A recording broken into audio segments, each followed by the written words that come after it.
पाकिस्तान का हाजियों की तादाद में दूसरा नंबर, ईमानदारी में 160वां नंबर।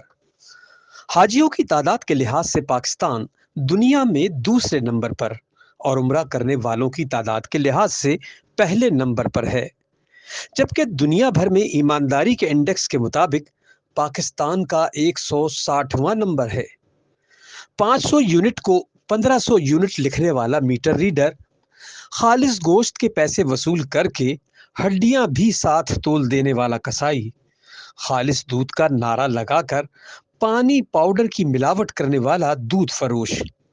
बेगुनाह के एफआईआर में 2 मजीद हीरोइन की पुड़ियां लिखने वाला इंसाफ पसंद एसएचओ, घर बैठकर हाजिरी लगवाकर हुकूमत से तनख्वाह लेने वाला मुस्तकबिल की नस्ल का मेमार उस्ताद, कम नाप तोल कर दूसरों का हक कम करके पूरा पैसा लेने वाला दुकानदार, मामूली सी रकम के लिए सच को झूठ और झूठ को सच साबित करने वाला वकील, 10 रुपए के सौदे में 1 रुपया गायब कर देने वाला बच्चा, ऑफिसर के लिए रिश्वत ले जाने वाला मामूली सा चपड़ासी, खेल के बैनुल अक़वामी मुकाबलों में मैच फिक्सिंग करके मुल्क का नाम बदनाम करने वाला खिलाड़ी,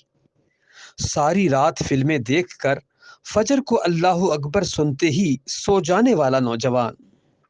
करोड़ों के बजट में गबन करके 10 लाख की सड़क बनाने वाला एमपीए और एमएनए, लाखों गबन करके 10,000 के हैंडपंप लगाने वाला जाबिर ठेकेदार,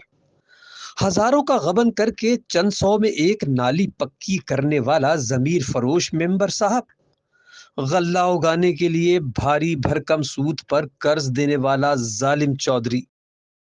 जमीन के हिसाब किताब और पैमाइश में कमी बेशी करके अपने बेटे को हराम माल का मालिक बनाने वाला पटवारी और रेवेन्यू ऑफिसर, दवाओं और लेबोरेटरी टेस्ट पर कमीशन के तौर पर उम्रा करने वाले डॉक्टर, अपने कलम को बेचकर पैसा कमाने वाला सहाफी। जब हर कोई कश्ती में अपने हिस्से का सुराख कर रहा हो तो फिर ये नहीं कहना चाहिए कि फलां का सुराख मेरे से बड़ा था इसलिए कश्ती डूब गई। सभी कसूरवार हैं। अगर आपको हमारी वीडियोस अच्छी लगी हैं तो प्लीज़ शेयर करें और हमारा चैनल सब्सक्राइब करके बेल आइकन को प्रेस करें।